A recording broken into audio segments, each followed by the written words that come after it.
Hello and welcome to the course General Theory of Relativity and Cosmology. These are the pre-recorded videos going through the various course material. General Theory of Relativity and Cosmology. This is the first lecture. Here I am mostly giving an overall introduction and motivation for the course. So this is a part of course PH 4205 at IISER Calcutta. In addition to course information on VLearn, we also have a course web page. The address is given below here. Let's start with this. What is general theory of relativity? The general theory of relativity, or GR, often called, or GTR, sometime also it is called, is a relativistic theory of gravity. Of course, it's one of the very successful relativistic theory of gravity. Of course, several relativistic theory of gravity has been developed, and many of them are very GR happened to be one of the simplest such theory. That is why it's very appealing. The another reason in which GR is very appealing, because it is essentially a work by a single person, namely Albert Einstein. He formulated general theory of relativity single-handedly. So relativistic theory, it means that it should be consistent with the special theory of relativity, where the speed of light is the upper limit at which any information can propagate. So this is what the main postulates of special theory of relativity, that nothing can move faster than light, and a landscape of special theory of relativity is limited by the signal at which it can propagate. So we also have other things, or what we call as side effects of assuming the limits on the signal propagation, that is comes as time dilation, length contraction, and so on. In addition to speed of light being upper limit, it is also assumed that the light moves in a straight line. Light or any massless particle are expected to move in straight line. These are the postulates of special theory of relativity. Einstein formulated this theory in 1905, which limits the maximum speed anything can move. So this is a requirement of all relativistic theories. Now, once the special theory of relativity has been proposed, it is understood that all the physical theories have to be consistent with the special theory of relativity. That is, the theory has to built in that no information can propagate faster than the speed of light. So this becomes a basic requirement ever since the special theory of relativity is formulated. Now, at that time, Newton's theory was one of the most successful theory of gravity. So it has enjoyed explaining everything connected with the solar system for nearly 300-400 years.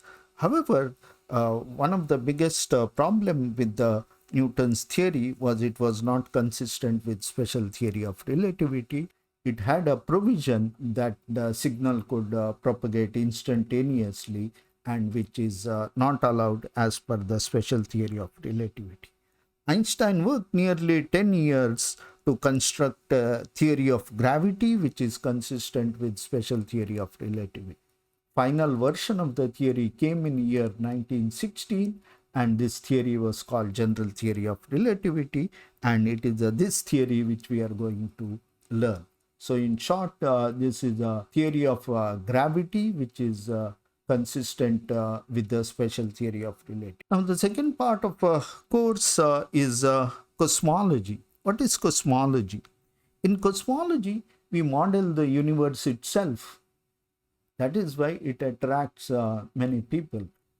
It involves investigating the origin and the evolution of the universe. Of course, creation and evolution of universe interested everybody. Everybody wanted to know where we came and where we go, and that is a human curiosity.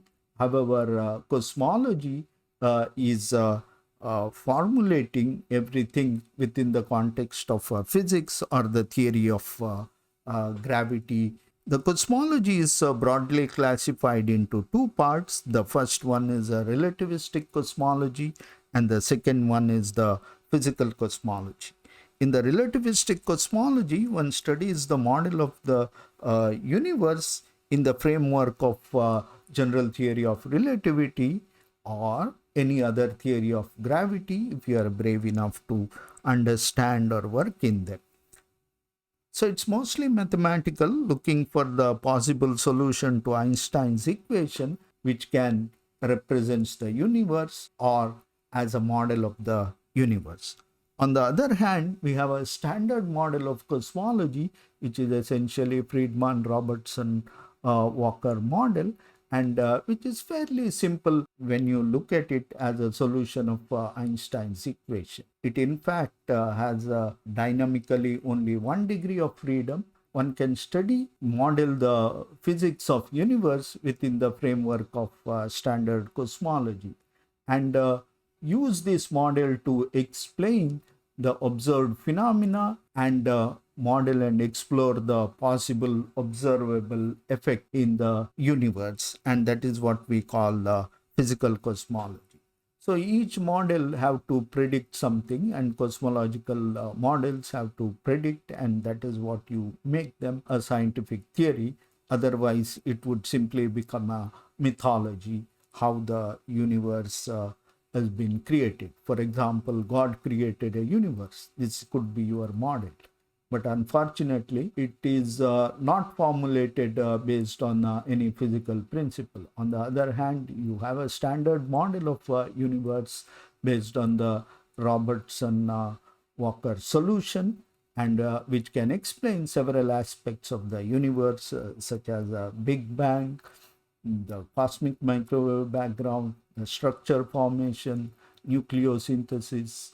All these are studied in the framework of this Friedman Robertson Walker solution, and try to constrain the model of the universe using observed phenomena. So this is what we are going to study.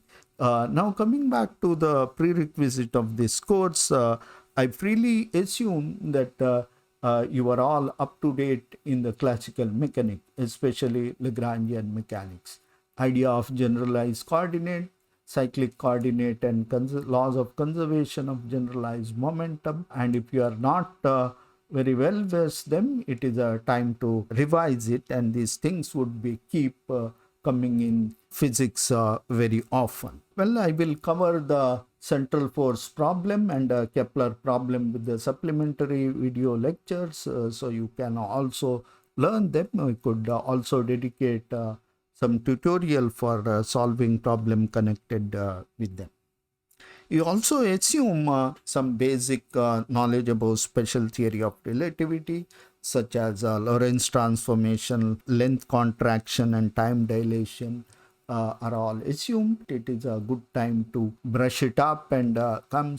We will be using them. Some basic knowledge about curvilinear coordinates, such as plane polar, cylindrical, and spherical polar coordinates are assumed. That means you know how to write the length element or distance element in this given geometry. So this is very essential. We are not going to go through some of these basics.